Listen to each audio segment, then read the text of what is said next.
Welcome to another episode of The Brand Called You, a podcast and podcast show that brings you leadership lessons, knowledge, experience, and wisdom from thousands of successful individuals from around the world. I'm your host, Ashutosh Garg, and today I'm privileged to welcome an accomplished author with a deep understanding of Indic scriptures from Long Island, New York, USA, Mr. Srikumar Rao. Srikumar, welcome to the show. Thank you, Ashutosh. And given your accomplishments and lengthy resume, it truly is an honor and a pleasure to be on your podcast. Thank you so much. Srikumar is the Chief Executive Officer of the Rao Institute. He's an author of several books. And all of you know I'm very partial to authors. I'm going to read out some of his books to you. One of his books is Are You Ready to Succeed? Unconventional Strategies for Achieving Personal Mastery in Business and Life. There's another one that is Happiness at Work. Be resilient, motivated, and successful no matter what. His latest book is Modern Wisdom, Ancient Roots, The Movers and Shakers Guide to Unstoppable Success. And the book that we'll speak about today is a book titled The Seventh Jar. So, Srikumar, my first question to you, your work is deeply rooted in ancient wisdom and modern business principles. How did you bridge these seemingly different worlds? I'm glad you said seemingly different, Ashutosh, because they really aren't different. Absolutely. The human predicament has not changed in 2,500 years. What used to bother people 2,500 years ago still bothers people today. Just the context is different, Yeah. and the scale of botheration has probably gone up quite a bit. So, what I've basically done is I've taken the teachings of the world's great masters, stripped them of religious, cultural, and other connotations, and adapted them so that they're acceptable to intelligent people in a post-industrial society. So I say my books and exercises and programs change lives, and they do. But they do because of the source that I draw my material from. None of it is my stuff. In fact, I liken myself to a FedEx guy. I deliver the package, but the package doesn't come from the FedEx guy. It comes from somewhere else. Fascinating. You also incorporate teachings from various traditions, which includes Vedanta, Zen, Jesuit philosophy, and others. What drew you to these diverse influences? There was a time in my life, Ashutosh, when I was extremely successful in corporate life. Then I got burnt out by politics and went into academia. And for a while, I was stagnating, or I felt I was stagnating. All my life, I'd been doing a lot of reading. Spiritual biography, mystical autobiography would take me to a wonderful place. And I came back to the real world, and it sucked. And I remember thinking, if all of this is useful only if you're sitting quietly thinking peaceful thoughts, but not when you came to the hurly-burly, then it's useless. Yeah. Somehow I knew that wasn't true. Somehow I knew this was very valuable, maybe even the only thing that's very valuable. I just didn't figure out how to make use of it. So I created a course, taking the teachings of the great masters and showing how it could be applied in the milieus with which I was familiar, top business schools, MBA programs, entrepreneurial organizations, major corporations, and it just took off like wildfire. Amazing. And I'm assuming this is your creativity and personal mastery program. That is correct. That's an interesting segue to my next question. Tell me about your creativity and personal mastery program. Who does it address, and what are some of the components of the program? Oh, sure. Creativity and personal mastery was designed as a personal journey. Because I created that course because I needed it for me. But what it essentially does, let me backtrack a bit. In my opinion, most business schools don't even acknowledge the really important questions of life, much less address it. Who am I? What makes me happy? What would I like my legacy to be? Why am I here? Where am I going? These are profoundly important existentialist questions. And business schools don't even acknowledge them, much less address them. Yeah. In my course, I addressed these head on, and I found that the angst that was in me was not unique to me. There are thousands, tens of thousands of people who are grappling with the same questions. Obviously, I don't provide answers, but I provide a framework for analysis which helps people in their journey. That's why the course became so popular. Right, right. Well said. So, Srikumar, let's now talk about your book, The Seventh Jar. Your previous books, Are You Ready to Succeed? Happiness at Work, Modern Wisdom, Ancient Roots, have impacted many lives. How does your book, The Seventh Jar, build upon these books or differ from them? I'm basically always talking about the same thing, Ashutosh, in all my books. Life is a spiritual journey. Some people recognize this, the vast, overwhelming majority don't. If you recognize it, then you move with awareness and therefore you progress faster. So all of my books basically talk upon all of my books basically talk about the same thing. And in each one, I use different anecdotes, different examples, different language, and some people are attracted more to one particular telling than the other. So that's how it goes. Very interesting. The seventh jar, I talk about a parable. It's in the latter part of the book, and that's what gives it the title. And some people found it like a hammer blow. It instantly got them awake. Wow. And what is the significance of the title, The Seventh Jar? And I know you just said it's in the end of the book. And how does it relate with the message of the book? Okay. This is probably giving the game away, but I will. Okay. The seventh jar is a parable that I created, and it talks about a king who had a very wise minister who was, very, very conscientious in the fulfillment of his duties, very beloved, treated everybody with respect and honor. And one day he was going through the forest and he heard a rustling sound. And he peered and he found that there were 7 jars filled with gold. 6 jars were completely full, and the 7th was, almost full, but not quite. So he took them off to his palace, and somehow he had this intense craving to fill the 7th jar. So he sold off some holdings and converted them into gold coins, and he put it in, and it didn't get full. And he goes on. Eventually he sells everything, including his wife's ornaments, takes his children off from school, goes on bare bones rice diet, converts everything he has into gold coins, puts it in a jar, and it doesn't get full. So one day he's talking to the king, who's noticed the change in him, and he says, "What's with you? Why are you emaciated? Why are you neglecting your duties?" And he tries to pass it over. But the king has a sudden flash of intuition. He says, "Did you find the 7 jars?" And the minister is taken aback and he confesses, yet. He says, "Oh, you're trying to fill the 7th jar. That's why I had all the jars buried in the forest. Let me tell you, you cannot. These are magic jars. You cannot fill the 7th jar. Amazing. The only way you can fill the 7th jar is spend from the other jars." So the minister goes back and he starts spending from the other jars and forgets about the 7th jar. And lo and behold, the 7th jar is also overflowing. Wow.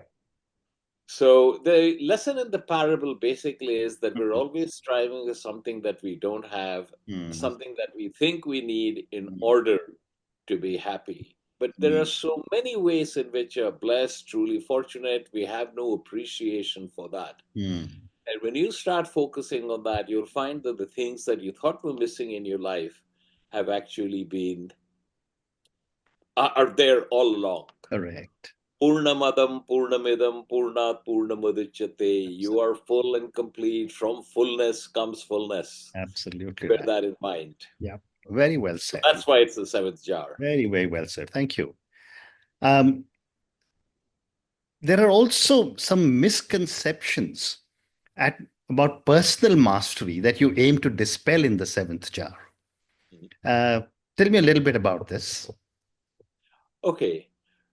First, I must tell you, Ashutosh, that I don't believe that you have a personal life and a business life. You have one life. Absolutely. And either it's working or it's not working.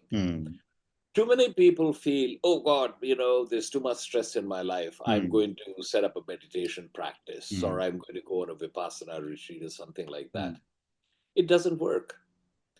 the best that that can do is slow down the rate of increase of your mental turbulence. It will not make it stop. The only way you're going to achieve true peace and contentment is if your entire life is a meditation. Let me repeat that. If your entire life becomes a meditation, you have the undercurrent throughout whatever you're doing that your true nature is Aham Brahmasmi, I am Brahman. Yeah. That is awakening, that is liberation, that is nirvana, that is the kingdom of heaven. Correct. And that is the only purpose of human existence. So you have that as an undercurrent, and then you go through life and let life unfold. Too many of us are very busy making life unfold the way in which we would like it to. But it doesn't. The universe doesn't cooperate with us. So when you learn to let life unfold, then you'll find that wonders happen. And very often you accomplish results that you would never even have dreamed of. Right. It happens organically. Let it happen. Don't force it to happen. Don't try to make it to happen. In your life, Ashutosh, there are many things that you do without ever thinking I'm doing it. Correct. You get up in the morning, you brush your teeth, you go to the toilet, take a shower, and you never think, I, Ashutosh, am doing all of this. But then you come down to when you were CEO of major companies and so, oh, now this is not, happening. I have to think about it. Cognition is involved. Not so. That's a mental model that you have. You can let all of life unfold where you're going around doing what you have to do as a CEO or a podcast host, and it's all happening, and you're watching it and enjoying the fun. You're doing it, but you're not doing it. And the only way you can pull that off is to, take refuge in Krishna. Nimitta matram bhavasavya sachin. Be thou my instrument, O Arjuna. You're not killing the Kauravas. They've already been slain by me. You're just releasing the arrows. Absolutely. Very well said. Srikumar, you also discuss mental chatter and mental models. How do these shape our reality? Oh, they don't just shape our reality. They create our reality. Okay. We think we live in a real world, but we don't. We live in a construct. It's as if every single one of us was in a matrix. Yeah. And only this is not a matrix created by an alien civilization out to enslave us. It's something that we created with our mental chatter and our mental models. And having created it, we then experience it the way in which you've created it. This is very abstract. Can I tell you a story to explain? Please do.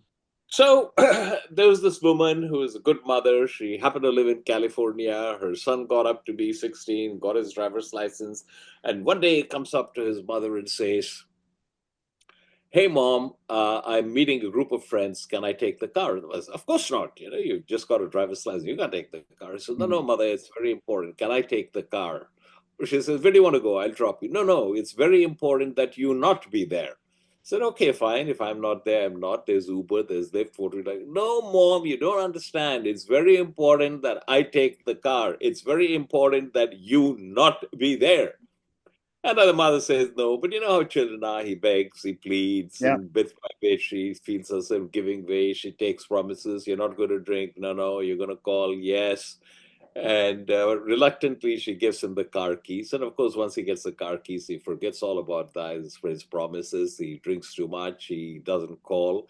And on the way back, he has a serious accident. And his mother at the hospital as is being operated on. Then she rushes home to change and go back to the hospital. At that time, her friend calls. And the friend says, how could you possibly have allowed your son to take the car? You're not a mother, you're a murderer. Are you shocked that a friend would say something like this at this juncture? Probably. Would you be less shocked if I said it wasn't what a friend said, it's what she told herself? Probably not. That is what Buddha calls the second arrow. And the second arrow is always delivered by means of mental chatter. It's bad enough that she is in this situation where she doesn't know what's going to happen with her son. Does it make matters better to tell herself that she's a lousy mother and maybe even a murderer? Of course not.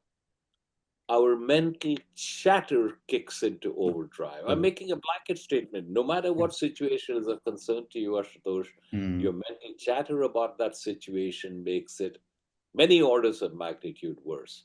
Let me share with you a brilliant quote by Mark Twain. I have suffered a great many tragedies in my life, most of which never happened. Amazing. So, in answer to your question, mental chatter and mental models are not important. They're the things. You create your life. Correct. Your life is a construct, it's not reality. Absolutely. But by the way, this is a very liberating concept. Absolutely. Because if your life was real and you don't like it, you're screwed. Grin and bear it. But if your life was a construct, then you can deconstruct, and you don't like it, you can deconstruct the parts that are not working and build them up again. So it's a very liberating concept. Fascinating. Thank you. You also emphasize shifting from a me-centered universe to a benevolent universe. Can you tell me a little bit about this and the reason you say one should shift? Okay. Actually, I advocate moving from a me-centered universe to an other-centered universe. The benevolent universe is a separate concept which is related to that. I'll get into that in a second too. But what happens is, no matter what happens in the world outside, Ashutosh, we have an immense capacity to bring it down to what's the impact on me. Your wife gets a great job offer, you say, gee, how's this going to affect a relationship? Your daughter drops out of college to begin an in-depth exploration of controlled substances. And you go, what are they going to think of my parenting? No matter what happens, we have an incredible capacity to bring it down to what's the impact on me. So if you constantly live in a me-centered universe, you're going to live a mediocre life, punctuated with flashes of pleasure, but essentially meaningless. It's just the way it is. If you want to get into a life of meaning, purpose, and joy every day, you have to find a cause which is bigger than you are, a cause which brings a greater good to a greater community. You have tremendous flexibility in defining both the greater good and the greater community. And unless you do that, you're going to live a mediocre existence.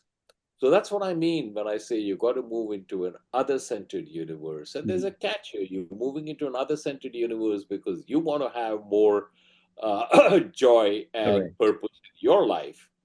Correct. That's how you do it initially, but eventually, once you get anchored there, you're no longer thinking in terms, this is what I want to get. The joy flows into your life automatically. Amazing. The benevolent universe is a different concept. Do you want me to share that? Yeah, please do. This comes from Einstein, who said the most important question you will ever ask yourself is the universe friendly? The vast overwhelming majority of us believe the universe is neither friendly nor unfriendly. It's indifferent. It doesn't know I exist and couldn't care less. Here I am going around doing my thing. There you are going around doing your thing. And there's the universe going around doing its thing. Sometimes it seems to work for me. Sometimes it seems to work against me. But essentially it's random. But what if the universe was friendly? What if the universe knows you exist and was well disposed towards you? Well, if the universe was well disposed towards me, why does it give me stuff I don't want? I want to travel on vacation and have a nice time, and the universe gives me pandemics and lockdowns. Well, what if the universe gave you not what you wanted, but exactly what you needed? Like you're a small child, you want ice cream, a tub of ice cream. And the universe, through your parents, gives you fruits and vegetables, and you don't want that. It's only much later when you have a greater level of maturity that you can say, thank God I got fruits and vegetables. What if the universe was like that? Now, it doesn't take a rocket scientist to figure out that regardless of whether the universe is friendly or not, if you believed the universe was friendly, your experience of life would be a whole lot better. That's what Einstein meant when he said the most important question you will ask yourself is the universe friendly? So you get to decide whether the universe is friendly or not. So how do you adopt the model that the universe is friendly? Look around and see signs that the universe is friendly. And the more you do that, the more you'll find signs all over every day. I'll give you an example right now from our conversation.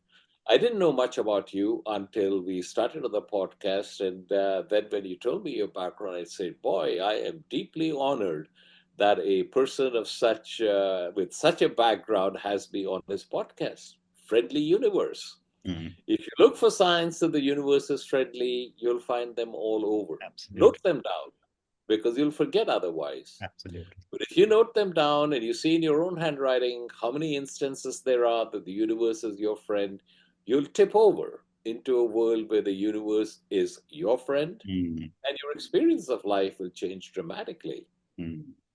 Great response. One of the key thoughts that I picked up in your book is also the law of self-interest. How does this differ from conventional self-interest? It does. It's just a recognition. Okay. You take it as a law. See, what happens is a lot of the times we are in the habit of blaming ourselves or blaming others. Blaming ourselves is guilt, blaming others is blame. And if we take as granted that everybody at all times acts in their perceived self-interest, everybody at all times acts in their perceived self-interest, including yourself, then you recognize that's almost like a law of nature. So if that's so, then you don't blame anyone because they're just acting in their perceived self-interest. You don't blame yourself because at the time you did what you did, you thought it was in your best interest. Now you're older, wiser, and you see it wasn't. But at that time you did. So if you accept it as everybody at all times always acts in their perceived self-interest, both blame and guilt drop away. And those are enormous burdens we carry every day, and we don't have to. Fascinating. I have time for two more questions. Okay. Srikumar, your book challenges us to rebuild our reality. How long does it typically take for someone to see a tangible shift in their life? That varies, Ashutosh, and I'll tell you what it varies by. In my course, I have an exercise called the alternate reality exercise. It's too long to go into in this podcast, but essentially, I invite them to craft an alternate reality and start living in it. Sometimes they might have to do 2 or 3 alternate realities before they find that works. And for the new alternate reality to become a part of your life could take anywhere from a few weeks to several months, depending on how strongly the old reality has been embedded in you. But when it does, you'll find that your life is transformed directly. So the variation is because it depends upon how deeply rooted your old mental models are, and whether you've chosen the appropriate method to do it. So quick and dirty answer, anywhere from a few weeks to a few months. Okay. And my last question, you encourage readers to experiment with concepts rather than accept them blindly. Can you share an example or a story of an experiment from the book? Sure. I'll give you a very one. See, what happens is I've taught at many of the world's top business schools, Harshdosh, and my course was among the most popular and highest rated at those schools. Columbia Business School, London Business School, Imperial College, Kellogg, Berkeley. Now, one of the things I discovered, and you'll know this from your days at Jamnalal Bajaj Institute, when you're facing a group of very bright people and you make a statement X, very bright people are immediately thinking, under what set of circumstances is not X the correct answer? And I recognized that early on. So I would tell my students, don't believe anything I say, because I'm telling you right now that all the models I shared with you, you push hard enough, you penetrate deep enough, they'll all crumble. What you don't realize that the models you currently hold that you have not subjected to the same scrutiny are equally false. So don't think about what I'm saying. Don't think, is it true or false, good or bad, right or wrong? Just ask yourself, does it work better for me now than what I'm presently using or not? And if the answer to that is yes, accept it. And if the answer to that is no, drop it and go ahead. And I'll give you a specific example. I had someone who got a job in investment banking, and he was working hellish hours. And because he was working so hard, He often would miss dinner and family functions, and his wife would get angry and accuse him of not caring, and they'd get into bitter fights. And, he was very upset and defensive because he didn't like the job he was in. But he only did it because he wanted to provide for his family. And they had a high standard of living, which was only possible because of the income that he was making. So when he was accused of not caring, he got very defensive and reigned back. It's just an unpleasant situation. And then someone suggested to him in the alternate reality exercise that when your wife is attacking you, what she's really saying is, honey, I miss you and I wish you'd be there with me. He was unconvinced. But the next time something like that happened and he came late for an occasion, his wife started lacing into him. He said, oh, honey, I know how hard it must have been to you. And I'm really sorry I couldn't be. And she was taken aback, and what would have been a full evening's quarrel put out in a half hour. And as he continued with that, their quarrels became less bitter. It was not a situation that was completely resolved, but it became manageable and the acrimony came out. Wow. This is the kind of thing that happens when you embrace the alternate reality. Because, Ashutosh, you have to recognize you and the universe are not separate. You're intertwined, as if you're in a dance. And when you're in a dance and you lead differently, the universe has no choice but to follow differently. That's how many report incredible, miraculous results when they start applying the concepts I share. Amazing. Amazing. And on that note, I just want to say, Srikumar, what a pleasure it has been to speak to you. Your own journey. I just love the way in such easy terms you have explained so many different things about life. I could just keep talking to you. Unfortunately, time doesn't allow me to, but I will reach out to you and maybe speak to you some other time, a few months from now, about one of your other books. But today's conversation on the seventh jar was quite an eye-opener. You talked to us about that story. Thank you for giving us the details and also letting out the plot, if I can use the term. Thank you for talking about some of the misconceptions that we have in our lives about the mental chatter versus mental models. We spoke about the me-centered universe. We spoke about the benevolent universe. You also spoke to me about the law of self-interest and how we can build our own reality. Thank you for speaking to me, and good luck to you. My pleasure entirely, Ashutosh. And I would love to be on your show for my next book or any time. And please let me know when the podcast is going to air. Send me the link and I'll be happy to distribute it to my entire list. Thank you. Thank you for listening to the Brand Called You videocast and podcast, a platform that brings you knowledge, experience, and wisdom of hundreds of successful individuals from around the world. Do visit our website www.tbcy.in to watch and listen to the stories of many more individuals. You can also follow us on YouTube, Facebook, Instagram, and Twitter. Just search for the Brand Called You.